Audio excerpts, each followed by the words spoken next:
Season ಅಲ್ಲಿ ದಸರಾದಲ್ಲಿ ಅದೇ 2,000 ರೂಪಾಯಿ ರೂಮ್ 6,000 ರೂಪಾಯಿ ಆಗುತ್ತೆ.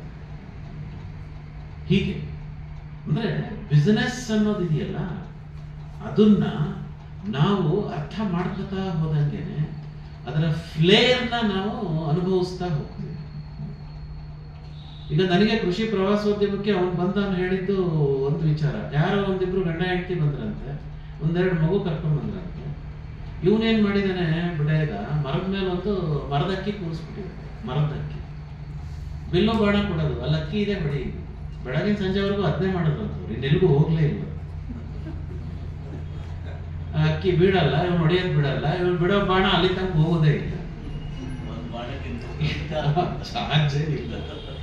ತುಮಕೂರು ಹತ್ರ ಯಾರೋ ಒಬ್ರು ಮಾಡಿದ್ದಾರೆ, ಅವರು ಜಮೀನಿಗೆ 1.5 ಕಿಲೋಮೀಟರ್ ಆಗುತ್ತೆ. ಕಮಾನಿನ ಗಾಡಿ ಗೊತ್ತಲ್ಲ ನಿಮ್ದು, ಎತ್ತಿನ ಗಾಡಿ, ಆ ಕಮಾನಿನ ಗಾಡಿನಲ್ಲಿ ಕರ್ಕೊಂಡ್ ಬರ್ತಾರೆ. ಅದನ್ನೇ ಹುಡುಗರು ಎಂಜಾಯ್ ಮಾಡ್ತಾರೆ. ಲಾಸ್ಟ್ ಟೈಮ್ ನಮ್ಮ ಕಾರ್ಯಕ್ರಮಕ್ಕೆ ಬಂದಿದ್ರು ಅವರು, ಮಹೇಶ್ ಅಂತ, ಅಮ್ಮಗಟ್ಟ ಮಹೇಶ್ ಅಂತ, ಅಮ್ಮನ ಮನೆ ಅಂತ ಹೇಳಿ ಮಣ್ಣಿನ ಮನೆ ಕಟ್ಟಿದ್ದಾರೆ ಅವರು. ಮತ್ತೆ ಮಣ್ಣಿನ ಮನೆಯ ವಾಸ, ಮಣ್ಣಿನ ಪಾತ್ರೆಗಳ ಭೋಜನ ಅಂತ ಹೇಳಿ ಸುತ್ತೂರು ಜಾತ್ರೆಗೆ ನಾನು ಈ ಸರಿ ಹೋದ್ರೆ ಅಲ್ಲಿ ಮಣ್ಣಿನ ಮಡಿಕೆ ಮಾಡ್ತಾರೆ. ನೀವು ಆಕಾಶವಾಣಿ ಕೇಳೋ ಹವ್ಯಾಸ ಇಟ್ಕೊಂಡಿದ್ರೆ ಈ ಶನಿವಾರ ಅವ್ರ ಸಂದರ್ಶನ ಪ್ರಸಾರ ಆಗುತ್ತೆ, ದಯಮಾಡಿ ಕೇಳಿ. ಗಂಡ ಹೆಂಡತಿ ಇಬ್ರು ಕೂಡ ಮಣ್ಣಿನ ಪಾತ್ರೆಗಳನ್ನ ಮಾಡ್ತಾರೆ. ಇವತ್ತು ರೋಡ್ ಬ್ಯಾಕ್ ಟು ನೇಚರ್ ಅಂತ ಹೇಳಿ ಜನಕ್ಕೆ ವಾಪಸ್ಸು ಮೊದಲಿನ ಕಡೆ ಹೋಗ್ಬೇಕು ಅಂತ ತುಂಬಾ ಅನಿಸ್ಬಿಟ್ಟಿದೆ. ಎಷ್ಟು ಅನ್ನಿಸ್ಬಿಟ್ಟಿದೆ ಅಂದ್ರೆ, ಮಣ್ಣಿನ ಪಾತ್ರೆನಲ್ಲಿ ಕಾಯಿಸಿರುವಂತಹ ಹಾಲನ್ನು ಕುಡಿಬೇಕು, ಮಣ್ಣಿನ ಪಾತ್ರೆನಲ್ಲಿ ಮಾಡಿರೋ ಪಾಯಸನ ತಿನ್ಬೇಕು, ಅದರ ಅನ್ನನ ಸವಿಬೇಕು, ಅದರಲ್ಲಿ ಮಾಡಿರುವಂತ ಸಾಂಬಾರು ಮಣ್ಣಿನ ತಟ್ಟೆನಲ್ಲೇ ತಿನ್ಬೇಕು. ಸ್ಕೋಪ್ ನಾನು ಹೇಳ್ತಾ ಇದ್ದೀನಿ. ನಿಮ್ಮನ್ನ ನೀವು ಹೇಗೆ ಪ್ರೊಜೆಕ್ಟ್ ಮಾಡ್ಕೋತೀರಿ? ಇವತ್ತು ನೀವು ಯಾರೋ ನಿಮ್ಮ ಇಲ್ಲೋದ್ರಮ್ಮ, ನಿಮ್ಮ ಇವರು ಯಜಮಾನರು ಮಣ್ಣಿಂದು ಇದು ಸ್ನಾನ ಮಡ್ಬಾತ್ ನಿಮ್ಮಲ್ಲಿ ಮಾಡ್ತೀರಾ? ಅಲ್ಲಿ ಕೂತ್ಬಿಟ್ಟು ಅವ್ರ ಹಿಂದ್ಗಡೆ ಮಾಡ್ತೀರಾ ಸರ್? ಎಸ್. ಎಷ್ಟು ಡಿಮ್ಯಾಂಡ್ ಇದೆ. ಮಣ್ಣಿಗೆ ಆ ಚೈತನ್ಯ ಇದೆ, ಮಣ್ಣಿಗೆ ಆ ಶಕ್ತಿ ಇದೆ, ಮಣ್ಣಲ್ಲಿ ಎಲ್ಲ ಇದೆ ಅಂತ ನೀವು ಬಿಂಬಿಸಿದ್ರೆ ನೀವು ಮಣ್ಣಿನ ಏನದು ಪ್ರವಾಸೋದ್ಯಮ ಅಂತಲೇ ಮಾಡ್ಬೋದು. ಬರೋರಿಗೆಲ್ಲ ಮಣ್ಣಿನ ಇಂಟೆ ಕೊಡೋದು. ಚಾಮರಾಜನಗರ ಜಿಲ್ಲೆಯಲ್ಲಿ ಸಗಣಿ ಹೊಡೆದಾಡ್ತಾರಲ್ವ ಸರ್, ಹಬ್ಬ ಇದೆ, ಸಗಣಿ ಹಿಡ್ಕೊಂಡು ಹೊಡೆದಾಡೋದು, ಮಣ್ಣು ಹಿಡ್ಕೊಂಡು ಹೊಡೆದಾಡ್ರಪ್ಪ, ಅದು ಒಂದು ಚೆನ್ನಾಗಿದೆ ಕಾನ್ಸೆಪ್ಟ್. ಏನ್ರಿ ಒಂದೊಂದು ಕಾನ್ಸೆಪ್ಟ್ ಹೇಳಕ್ಕೇನೆ 1 ಲಕ್ಷ ತಗತ್ತಾರೆ. ನಾನು ಪುಕ್ಸಟ್ಟೆ ಹೇಳ್ಕೊಡ್ತಿದ್ದೀನಿ ನಿಮ್ಗೆ, ಯಾಕೆಂದ್ರೆ ನೀವು ಉದ್ಧಾರ ಆಗ್ಲಿ ಅಂತ. ನಾಳೆ ದಿವಸ ನಾನೇನಾದ್ರು ಬಂದು ನನ್ನ ಹೆಂಡತಿ ಜೊತೆ ಮನೆ ಕಂಡಾಗ ಒಂದು 50% ಡಿಸ್ಕೌಂಟ್ ಕೊಡ್ಲಿ ಅಂತ ನೀವು ನಿಮ್ಮ ಪ್ರವಾಸೋದ್ಯಮ ಕೇಂದ್ರದಲ್ಲಿ.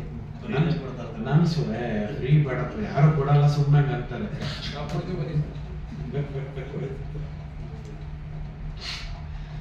ಅದಕ್ಕೆ ನಾವು ಏನ್ ಯೋಚನೆ ಮಾಡ್ತಾ ಇದ್ದೀವಿ, ಈಗ ಈ ನನ್ನ ಗೆಳೆಯನ ಜೊತೆನೂ ನಾನು ಡಿಸ್ಕಸ್ ಮಾಡ್ತಾ ಇದ್ದೆ.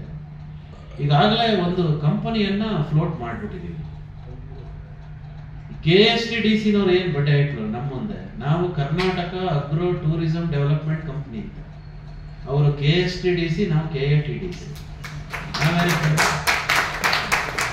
ಚಪ್ಪಾಳೆ ಹೊಡಿಬೇಡಿ, ನನ್ನ ನಿರೀಕ್ಷಣೆ ಮಾಡಲ್ಲ. ಮುಂದಿನ ದಿನದ ಸಮಸ್ಯೆ ರೈತರಲ್ಲಿ ನನಗೆ ಏನ್ ಸಮಸ್ಯೆ ಕಂಡಿದೆ ಅಂದ್ರೆ, ದಯಮಾಡಿ ಬೇಜಾರು ಮಾಡ್ಕೋಬೇಡಿ.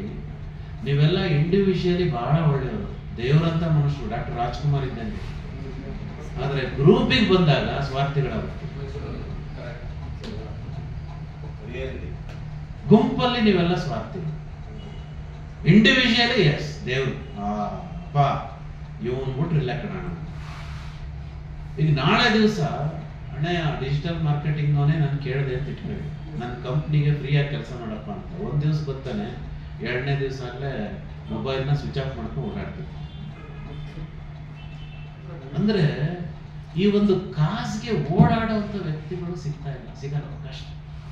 ಪ್ರತಿಯೊಬ್ಬರದ್ದು ಅವರದ್ದೇ ಆದಂತಹ ಆಲೋಚನೆ, ಅವರದ್ದೇ ಆದಂತಹ ಚಿಂತನೆ. ನಮ್ಗೆ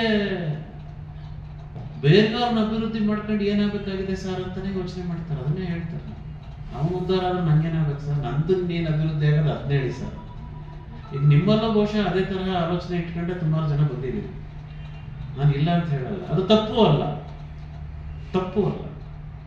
ಆದ್ರೆ ಯಾರೋ ಒಬ್ಬ ವ್ಯಕ್ತಿ ನಮ್ಮ ಅಭಿವೃದ್ಧಿ ಕೆಲಸ ಮಾಡ್ಬೇಕು ಅಂತಾನೆ ಹೆಂಗ್ ನಿರೀಕ್ಷೆ ಮಾಡ್ತೀರಿ ನೀವು?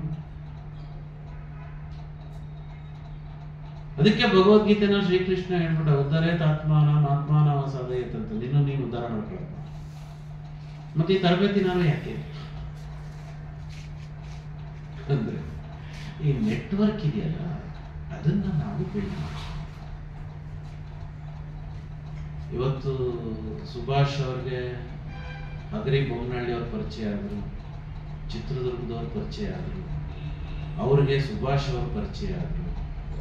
ಇಲ್ಲೇನು ಇವತ್ತೊಂದು 20 ಜನ ನೀವು ಬಂದಿದ್ದೀರಿ, ನೀವು ಪರಸ್ಪರ ಪರಿಚಿತರಾದ್ರೆ, ನಿಮ್ಮದೇ ಆದಂತಹ ಒಂದು ಕುಟುಂಬ ಅಂತ ಆದ್ರೆ, ಆಗ ನೀವು ಪರಸ್ಪರ ಕಲಿಯೋದಕ್ಕೆ ಸಾಧ್ಯ.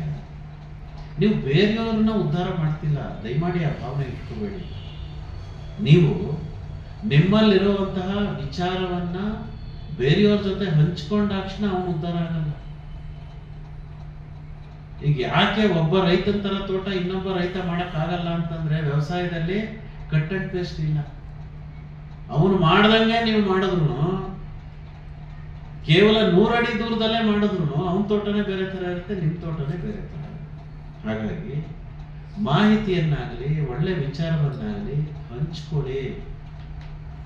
ಈಗ ನಮ್ಮ ಕನಸಿರೋದೇನು,